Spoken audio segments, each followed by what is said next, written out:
Islamic জুরিসপ্রুডেন্সে একটা term আছে, এটাকে বলা হয় শুবা বা বেনিফিট অফ ডাউট। এটার কথা হলো যে জেনাকারী তার যদি এরকম মনে ধারণা হয় যে সে যেটা করছে সেটা আসলে জেনা না, সেটা বৈধ, তাই তার জন্য জেনা শাস্তি ফরজ হবে না। যেমন উদাহরণস্বরূপ প্রস্টিটিউশনের উদাহরণ দেওয়া যায়, যে ওয়াইফকে টাকা দিয়ে কিনতে হয়, দেনমোহর, কৃতদাসীকে টাকা দিয়ে কিনতে হয়, সেরকম প্রস্টিটিউটকেও টাকা দিতে হয়। এখন একটা লোক তো ভাবতেই পারে যে প্রস্টিটিউটও আমার ওয়াইফ, কারণ তিনটা প্রসিজার একটু সিমিলার, তিনটার মধ্যে তো পার্থক্য করা যায় না। তো একটা লোক তো ভাবতেই পারে যে প্রস্টিটিউট আমার ওয়াইফ।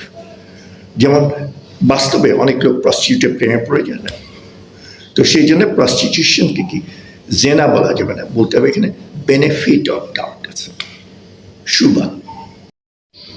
আমি রেফারেন্স দিয়ে দিচ্ছি।